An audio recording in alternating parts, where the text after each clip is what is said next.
Hello friends, and welcome back to another video. Today's video is gonna be, I feel like the title is quite interesting. Basically, I want to share 11 lessons in regards to fashion life that I wish I had learned earlier. I call them kind of fashion/life lessons because I originally wanted to think about fashion lessons that were like kind of the most important bit for me to kind of find my style and kind of to live my truth through fashion.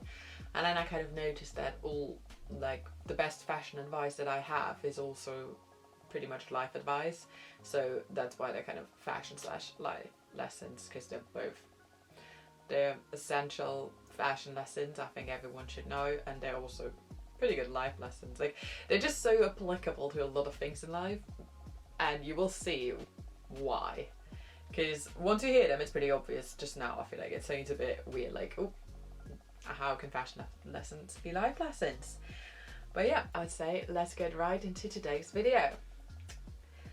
So, the first fashion life lesson I wish I had learned earlier in life is, I feel like it's so simple, it's so obvious, but it's yet not obvious. And it is like, I didn't really know how to shorten it, but basically it's fashion life is not about looking amazing or being perfect. Like, you don't have to look beautiful. You don't have to look beautiful all the time. You don't have to look beautiful at any point in your life if you don't want to. And you certainly do not have to look perfect or be perfect. And I mean, let's start with what is beauty. Beauty is in the eye of the beholder, so it's super subjective. So there's no way to look beautiful to everyone anyway. But also, being beautiful, like looking beautiful, should be your main focus. And there's nothing wrong with wanting to look beautiful in your eyes, obviously, because everyone else's eyes don't matter. And I mean, I'd be lying if I said I didn't care about looking, like, I don't want to say looking beautiful, it's more about like, I want to look into the mirror and think of myself as beautiful. But fashion and everything in life isn't evolving around that. Like, looking beautiful isn't the essence of fashion nor of life. I feel like what I'm about to say might sound a bit black and white, but basically it's not about looking beautiful or amazing, especially not in other people's eyes. It's about feeling free and feeling real and feeling you, and whatever that might be to you. For me, what makes me feel free changes sometimes every day, and what makes me feel free are the things that make me feel beautiful and that make me feel confident. Now listen, looking beautiful and feeling beautiful are not the same thing, in my opinion. Looking beautiful means you look beautiful, but you can look beautiful without feeling beautiful. But you can also feel beautiful without necessarily looking beautiful. And this one is a bit tricky though, because like I said, beauty is in the eye of the beholder. So, you know, it's really up to you what you consider beautiful. So I feel like when you feel beautiful yourself, you would already consider yourself beautiful. So what I'm trying to say is, the essence of fashion in life is not to be perfect, beautiful and pretty. You don't own it to anyone, like Florence Given said, or likes to say. You don't own it to anyone, it's not the essence, and you can enjoy both things without giving a damn fuck about being beautiful. It shouldn't be what you aim for. Beauty is not what you aim for. What you aim for should be feeling free and feeling confident in your own skin, and that has nothing to do with beauty that much. Well, it kind of does in a way, but like, it's not being beautiful, or beauty itself doesn't necessarily have to be put into that equation, and you definitely do not own it to anyone, and it's the least important. Anyway, let's continue to lesson number 2, because otherwise I'm just gonna get caught up in lesson number 1 for the rest of the video. Lesson number 2 is, and this is one, it's such an obvious one, it's one that we always learn, and I already hinted at it at number 1, but it's, and I can't stress this enough, one of the, like, it's a mantra you should keep telling yourself, and it is, don't give a damn fuck about what other people think. Other people's ideas and beliefs are not your business, and you can't influence it anyway. Like, If they want to think shitty about you, they will think shitty about you. If they want to think you're ugly, they will think you're ugly. It doesn't matter what you do, so you might as well don't give a damn F about it. And also, don't, like, there's no point, like, there's literally no point worrying too much about what other people think about you, because, like I said, you can't really change it, you can't really impact it, or more like there's only so much you can do, because if someone has a set image of you in their head, so if they're kind of determined to not like you, it doesn't matter what you do, they will not like you. And also, you don't really gain anything from just trying to please everyone else. You're just not gonna, the only thing that happens, you won't live your truth, you won't be happy, you won't do what you want to do, and it's your life, and life, like, your life is too precious to kind of sacrifice what makes you happy for the people, whether that is your own style or just other things in life. Doesn't matter. Like, your life is too good to live it after what other people think you should do. Does that make sense? Anyway, the message is pretty simple. Don't give a damn fuck what other people think about you, because you can't change it anyway. And on we go to lesson number 3. Lesson number 3 is, again, I didn't really know how to phrase this, and I feel like I might get a bit caught up, but basically the essence of it is that it can be difficult to be real sometimes. I feel like especially these days with like social media and all, it's always like about being authentic and being who you are and not faking it and all that kind of, you know, stuff. But I think sometimes it is really hard to be real, because sometimes we don't even know who we are in that moment, and sometimes things that felt authentic and real to us like maybe even 2 weeks ago don't feel real and authentic to us anymore. And it's kind of like a constant process of who you are and constant changing. So it is okay that you will go through stages in life where you won't feel authentic or real, or where you will struggle to show people who you are, and you will struggle to kind of present who you are to others. And that's okay. That's life. It's a constant process. Like, human beings are so complex. Like, we're constantly changing. So, you know, sometimes it is hard to live that out. And I also think there's too much pressure on being real and authentic, and that kind of, you know, jazz about being fake, which I kind of think is a bit of nonsense, because if someone is playing a role, if they enjoy the role, then I don't really see how that's faking it. That's only showing a part of themselves that they really enjoy. And also, what do we know? We don't really know anything about what's going on in other people's heads, so I find like judging someone as being fake a bit, how can I say, kind of difficult. Yeah, let's go with difficult. Like, I find it's a bit of a tricky one, because I don't like the word being fake, because I think it's not really possible to be really fake. But then again, yeah, it's kind of a debate what we consider fake. Anyway, not the point. What I'm trying to say is, sometimes it just is difficult to be real. I feel like sometimes even when we know who we are, it's not always easy to just live and outlive who you are. Whether that is with your style or in any other way in life, it's sometimes just hard, and that's okay.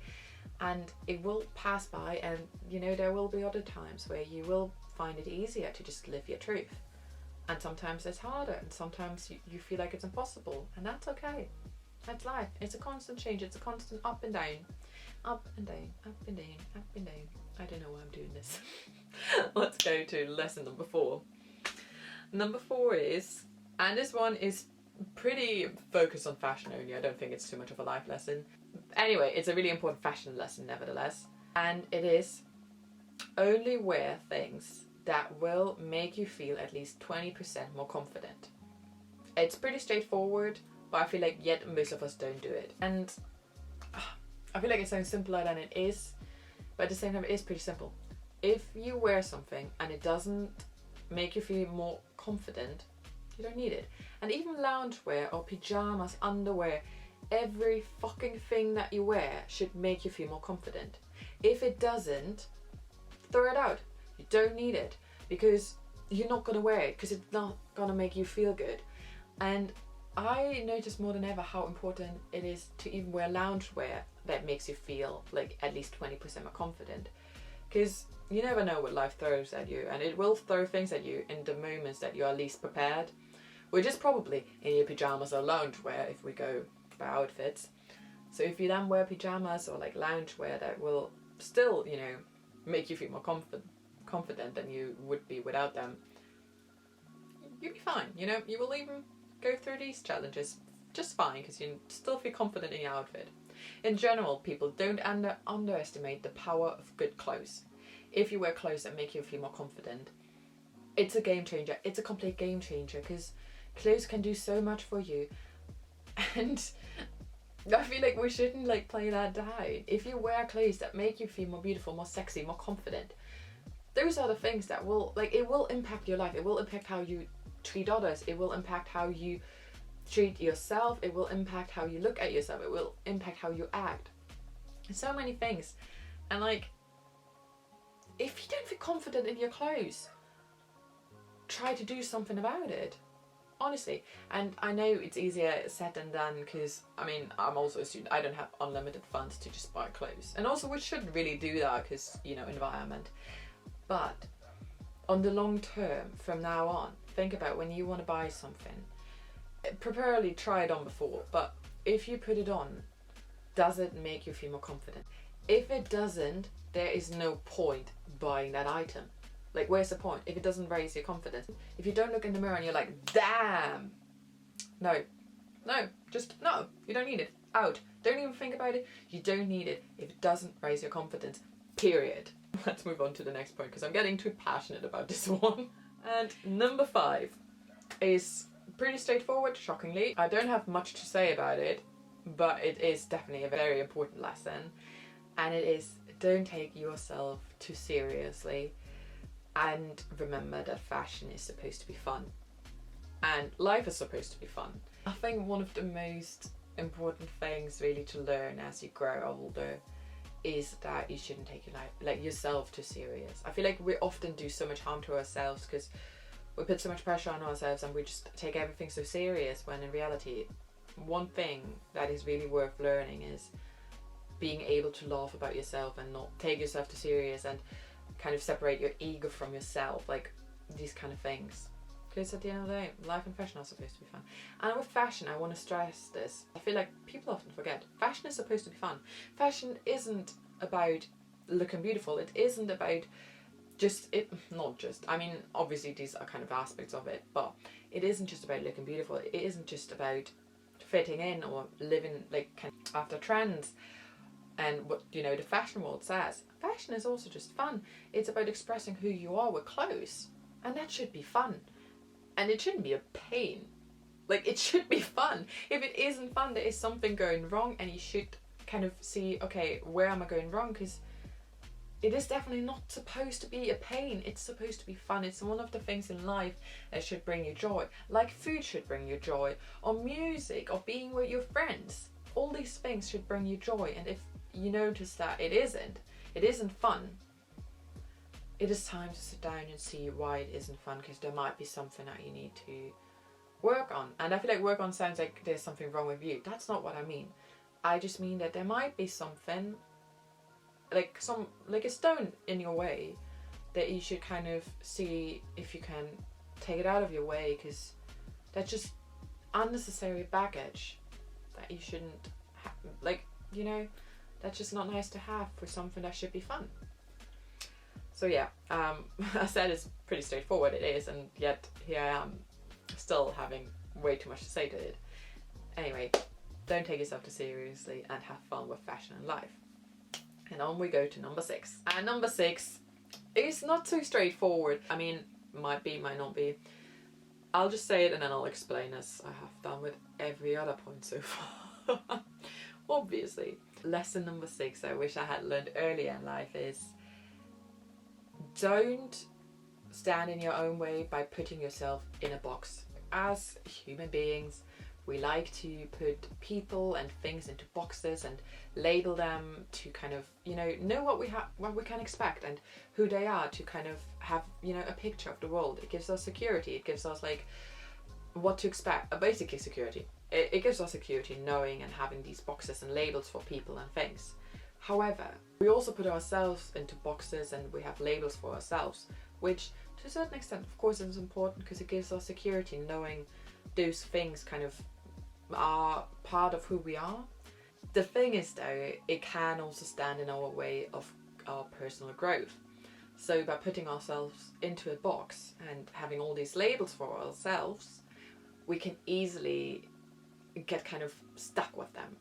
It is dangerous in so far because you are constantly changing. We all are constantly changing. You are not the person you were a year ago. You're not the person you were 5 years ago. And you are most definitely not the person you were 10 years ago. But if you clinch onto labels and boxes that fitted you like 5 years ago, a year ago, 10 years ago, you literally are sabotaging your own personal growth, which I don't think, like, fair enough if you don't want to grow, but I personally do really cherish personal growth. And I learned this again this year because I noticed, especially with my style, I've been putting myself really into one box.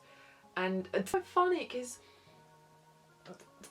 I've known for some time, and when I say some time, I'm literally saying like 1, 2, 3 years, that the box I've been putting myself into, like style wise, is not who I am.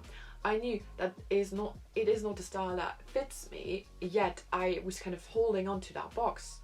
And it's such a funny thing that I knew the box, but I didn't really, I had the guts to get out of it, because it is harder than it seems. And I mean, recognizing how we restrict ourselves in the first place is already like a step towards bettering, but you also have to get out of the box, and it is so much harder than it sounds, but it will make you happier. Like, I recently, I've kind of said on my channel as well, I'm kind of going through my closet and kind of, switching it up and changing it and all of that, because I noticed how much it doesn't fit me anymore as a person.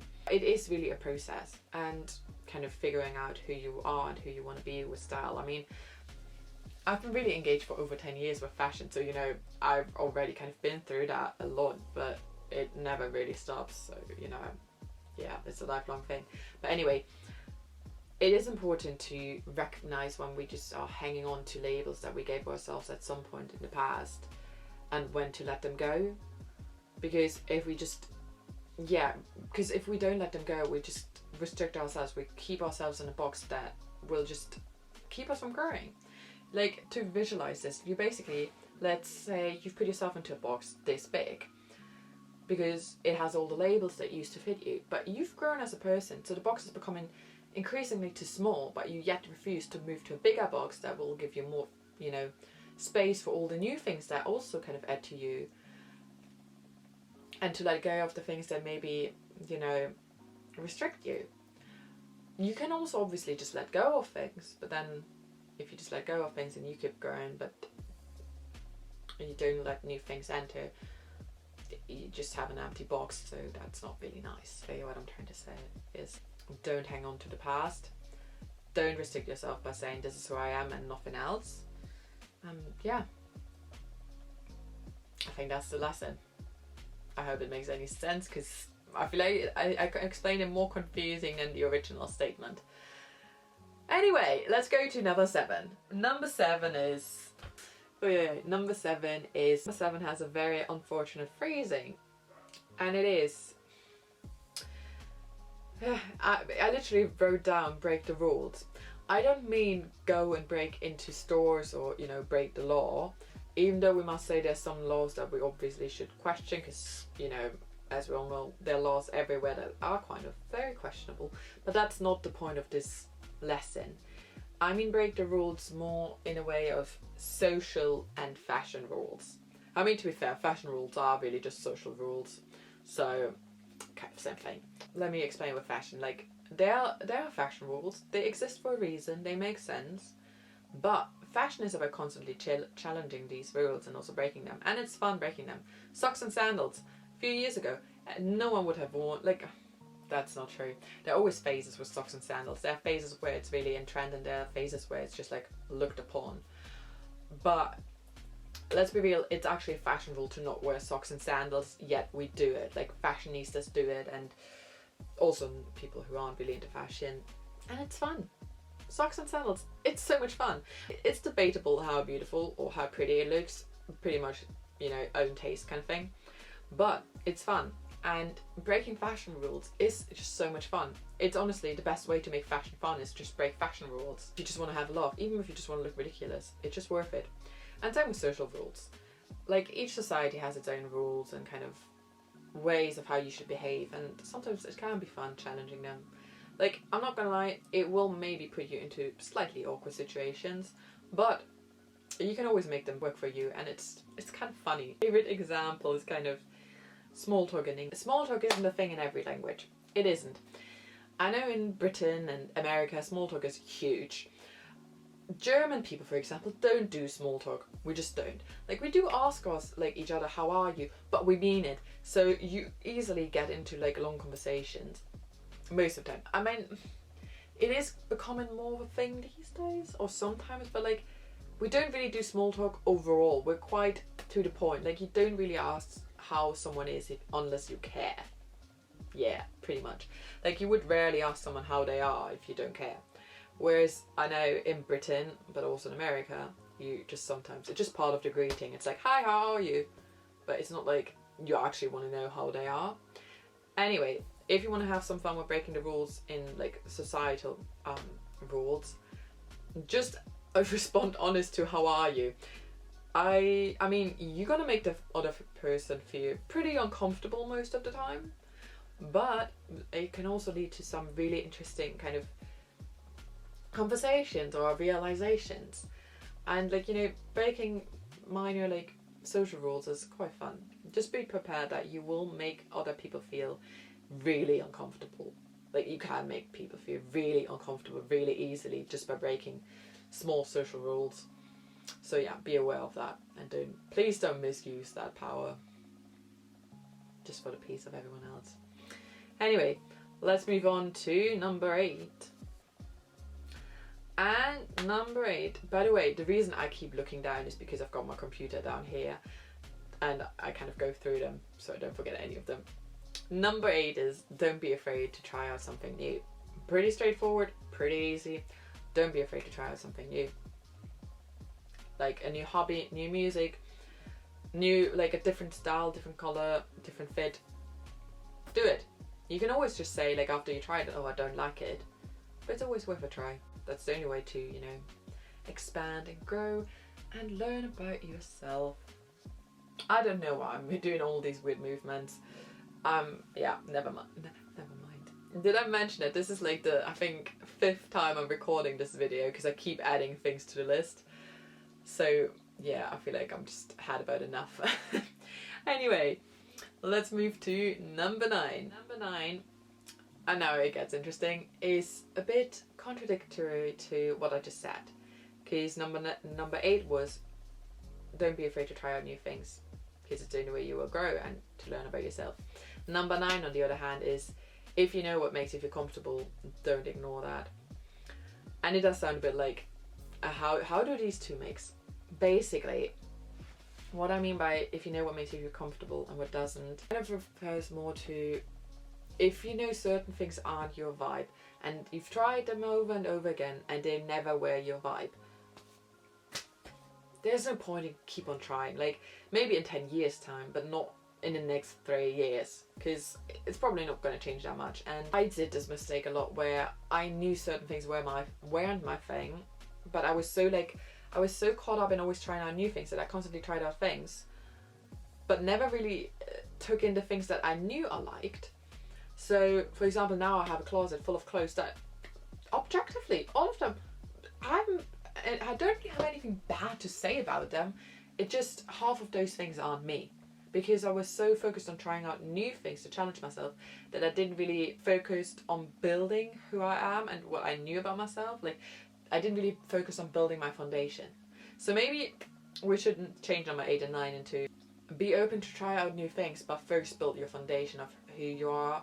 And, like, in life, that's probably, like, your values and morals and kind of, yeah, basically your values and morals and kind of what you believe in. With fashion, it's just, like, some basic fit, like the kind of colours and fits that you will always go back to, especially on days when you don't feel like dressing up or you don't feel like putting effort into your outfit. Like, the basics that will always make you feel comfortable and that you always feel good in. because if you don't have a basic, like if you don't have a basic closet, all the new funky things won't be fun. They won't help you because you don't have the basics that make you feel comfortable in the first place. But then again, if we all listen to lesson number, what was it, 4, that you shouldn't buy things that don't make you feel at least 20% more confident, none of us would have any of the issues where we need number 8 or 9, really. But yeah, I am not at that point yet, because like I said, I'm currently still in the process of changing my wardrobe up.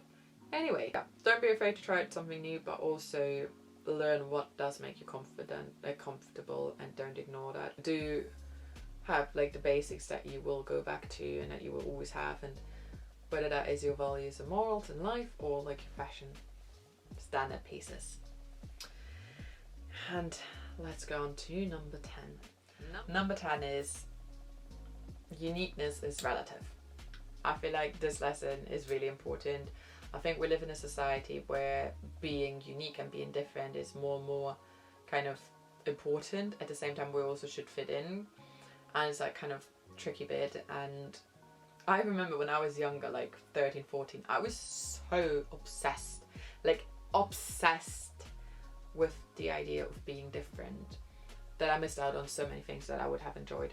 Like, I didn't do so many trends because I was like, oh, I don't want to be like everyone else. And there's so many things I just didn't do because I was like, oh, I want to be different.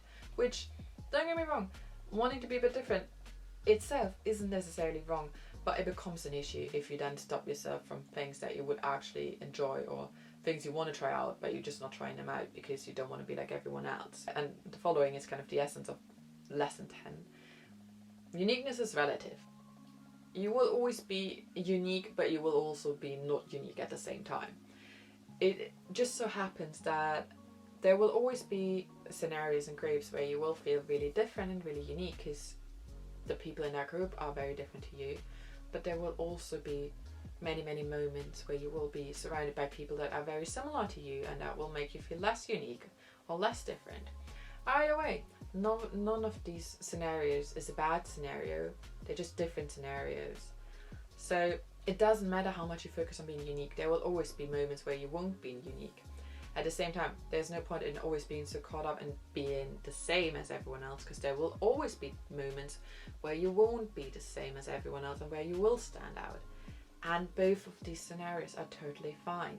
I feel like the essence of uniqueness is relative is that you shouldn't get caught up in whether you fit in or not, whether you are like everyone else or whether you stand out, because there will, like, both scenarios will always happen, and it shouldn't dedicate how you dress or how you are. You should dress and be in a way that makes you feel free, in a way that makes you feel good, in a way that makes you feel comfortable and confident. Those should be the things that lead your style and your character, not whether you will stand out or fit in. And that brings us to lesson number 11, which is our final one. We're here! And the final one is, and this one is one that I really just learned over the last year. Well, kind of knew for a long time, but you know, when it kind of sinks in and it just kind of hits you. That's what happened to me this year with the last one. And lesson 11 is, you don't have to commit to just only one vibe or one aesthetic. You are a complex human being. You have so many sides to you, so many things that make you you, and you can be all of them. And it doesn't matter if society or people tell you they're contradictory, because they're not. They're part of who you are.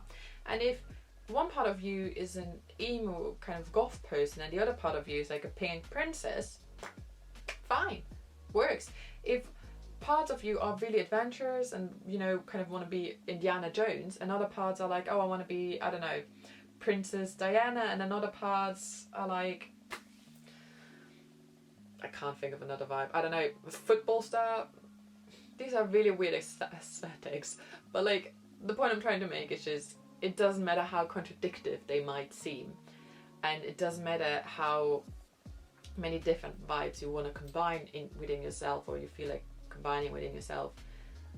They're not contradictory, and you can be whoever and whatever you want. You can change your aesthetic, your vibe every single day, and there are so many things, and it's not just the aesthetics and vibes that you give up with your looks and your style, or like in your, I don't know, even with your like home decor. It's also about who you are as a person. Like, you can be really girly or shy, but you can also be very confident and boss kind of, you know, woman person another day. Like, these things aren't contradicting each other, they're just different sides of who you are, and depending on moods they can change, and it's fine. Basically what I'm trying to say is, you can be as many things as you want to be. That is what makes you you, and they're not contradictory. They are what make you so unique, even though uniqueness is relative. But like, in a way, we all are still, you know, our own mixture of different things. So yeah, that is a lesson 11, that you can basically be whatever you want, and we're way too complex to be, you know, just labeled down. I feel like it also fits in with the whole box situation from earlier and everything else I've said, which is why it's the last lesson, because I feel like it kind of gives it all a nice way to kind of round it up. Thanks so much for listening and tuning in. I hope you enjoyed this video, and I would love to hear what fashion/life lessons you would like to share with other people, or that you think other people should know about, and that help you in growing your own personal style, or just help you in life. And yeah, I can't wait to see you again. Thanks so much again for tuning in, and I'll see you in my next video. Bye! Live, kind of outlive your style in a way that makes you feel good, and same with who you are.